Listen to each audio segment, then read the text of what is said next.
பாரதத்தின் ராஜதந்திர checkmate. Mongolia மற்றும் தென்கொரியா பயணங்களின் பின்னணியில் உள்ள ஜெய்சங்கரின் பிரம்மாண்ட வியூகம்.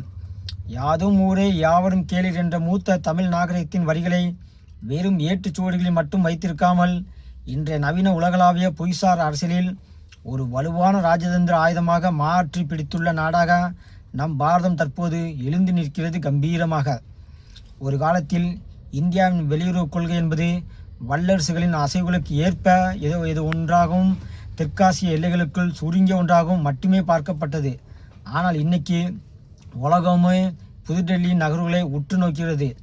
இந்தியாவின் வெளியுறவுத்துறையை அமைச்சர் ஜெய்சங்கர் அவர்கள் மேற்கொள்ளும் ஒவ்வொரு வெளிநாட்டு பயணமும் உலக படலத்தில் வரையப்படும் ஒரு மிக முக்கியமான வியூகக்கோடாக மாறியது. ஜூன் 22, 2026 அன்று மங்கோலியா சென்றடைந்துள்ள ஜெய்சங்கர் அங்கு தனது 2 நாள் பயணத்தை முடித்துக்கொண்டு அடுத்ததாக தென்கொரியாவுக்கு பயணமாகிறார். மேலோட்டமாக பார்த்தால் இது 2 ஆசிய நாடுகளுக்கான வழக்கமான அரசு முறை பயணம் போல தோன்றலாம் உங்களுக்கு. ஆனால் இதற்கடியில் சாணக்கியத்தனமான ஒரு மாபெரும் புவிசார் அரசியல் வியூகம் ஒளிந்திருக்கிறது. இந்த பயணங்களின் ஆழமான பின்னணியும் நம் தாய் நாட்டின் ராஜதந்திர பெருமையும் ஒளிந்திருக்கிறது. அதாவது உலக வரைபடத்தில் மங்கோலியாவின் அமைவிடத்தை கவனிங்கள். வடக்கே ரஷ்யாவும் தெற்கே சீனா என 2 மாபெரும் சர்வாதிகார வல்லரசுகளுக்கு நடுவில் கடல் எல்லை எங்கும் இல்லாத ஒரு நிலத்தால் சூழப்பட்ட நாடாக மங்கோலியா அமைந்துள்ளது. பல வருடங்களாக மங்கோலியாவின் பொருளாதாரம், அரசியல் மற்றும் பாதுகாப்பு ஆகியவை இந்த 2 அண்டை நாடுகளின் தயவை மட்டுமே நம்பியிருந்தன. இந்த மூச்சு திணற வைக்கும் புவிசார் பிடியிலிருந்து தன்னை விடுவித்துக் கொண்டு தனது இறையாண்மையும் வீக ரீதியான தன்னாட்சியும் பாதுகாக்க மங்கோலியா வகுத்த கொள்கைதான் 3வது அண்டை நாடு. அதாவது தனது 2 எல்லைகளுக்கு அப்பால் இருக்கும் ஒரு பலமிக்க ஜனநாயக பண்புகள் கொண்ட நம்பகமான உலகளாவிய சக்தியோடு ஆழமான நட்பை உருவாக்குவது. அந்த 3வது அண்டை நாடாக மங்கோலியா முழு மனதோடு வழிந்து கொண்டதுதான் நம் இந்தியா. மங்கோலியா பயணத்தின் போது வெளியுறவுத்துறை அமைச்சர் அந்த நாட்டு தலைவர்களை டாக்டர் ஜெய்சங்கர் சந்திக்கிறார். 2 நாடுகளுக்கும் இடையான சிறப்பு கூட்டாண்மையை அடுத்த கட்டத்திற்கு எடுத்து செல்வதுதான் இதன் முக்கிய நோக்கம். இதில் இந்தியாவின் ஆகப்பெரிய மாஸ்டர் ஸ்ட்ரோக்கோ மங்கோலியா எண்ணெய் சுத்திகரிப்பு ஆலையாகும்.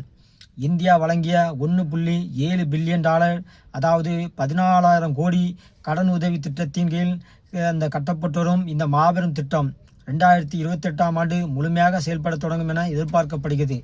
இதுவரை தனது பெட்ரோல் மற்றும் டீசல் தேவைகளுக்காக ரஷ்யாவையும் சீனாவையும் மட்டுமே 100% நம்பியிருந்த மங்கோலியாவுக்கு இந்த ஆலை முழுமையான எரிசக்தி சுதந்திரத்தை கொடுக்கப் போகிறது. ஒரு நாட்டின் தலையெழுத்தையே மாற்றும் இத்தகைய மாபெரும் கட்டமைப்பு உதவியை செய்யும் போது மங்கோலியா மக்களின் இதயங்களில் பாரதம் நிரந்தரமான ஒரு சிம்மாசனத்தை அமைக்கப் போகிறது கூடிய விரைவில். எண்ணெய் மற்றும் வர்த்தகத்தை தாண்டி இந்தியாவுக்கும் மங்கோலியாவுக்குமான உறவு ஆன்மீக ரீதியானது. இந்தியா மங்கோலியாவின் ஆன்மீக அண்டை நாடு. 2000 ஆண்டுகளுக்கு முன்பே பாரதத்திலிருந்து பௌத்த மதம் பணிபடர்ந்த மங்கோலியா புல்வெளிக்கு சென்றது. இன்று மங்கோலியாவின் பெரும்பான்மை மக்கள் பௌத்தர்கள். டெல்லியையும் உலான் பாரதத்தையும் இணைக்கும் மிக முக்கியமான பாலம் புத்தரின் போதனைகள். டாக்டர் ஜெய்சங்கர் மங்கோலியா மண்ணில் காலடி எடுத்து வைக்கும்போது அவர் வெறும் ஒரு அரசியல் பிரதிநிதியாக பார்க்கப்படுவதில்லை. தங்கள் ஆன்மீக தாய் வீட்டிலிருந்து வந்த உறவினராகவே மங்கோலிய மக்களால் வரவேற்கப்படுகிறார்.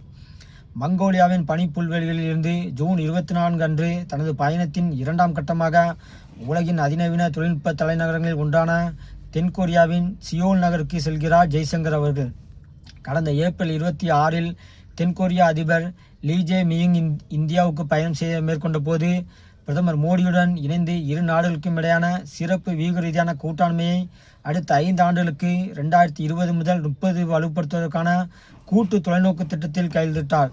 அதன் தொடர்ச்சியாகவே தென்கொரியா வெளியுறவுத்துறை அமைச்சர் சோ கியூன் அவர்களுடான ஜெய்சங்கர் இந்த சந்திப்பு அமைகிறது.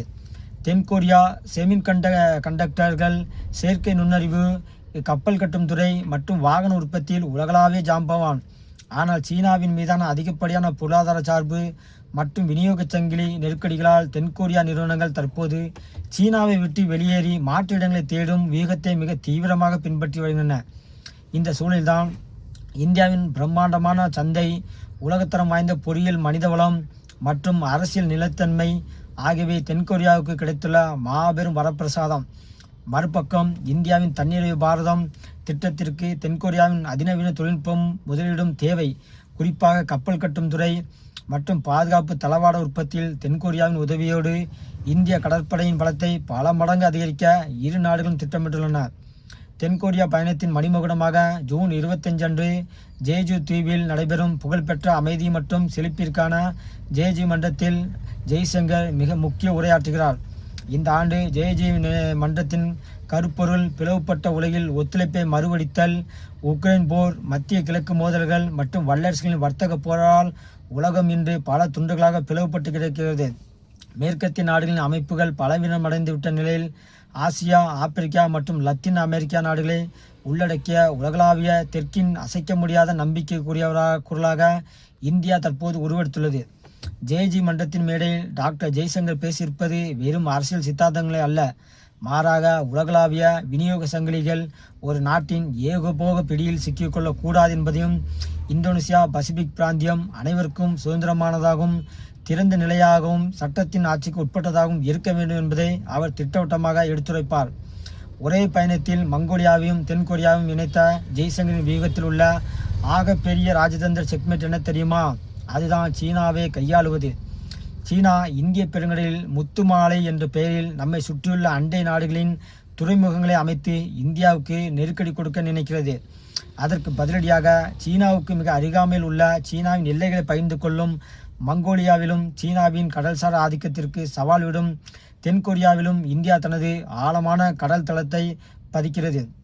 நீங்கள் எங்கள் கொல்லைப்புறத்தில் அத்துமீறினால் உங்கள் வீட்டு வாசலில் எங்களால் அறம் சார்ந்த ஆக்கப்பூர்வமான கூட்டாண்மையை உருவாக்க முடியும் என்ற செய்தியை டெல்லி எந்தவித ஆர்ப்பாட்டமின்றி மிக அமைதியாக ஆனால் உறுதியாக பீஜிங்கிற்கு உணர்த்துகிறது. இதுதான் உண்மையான சாணக்கியத்தனம்.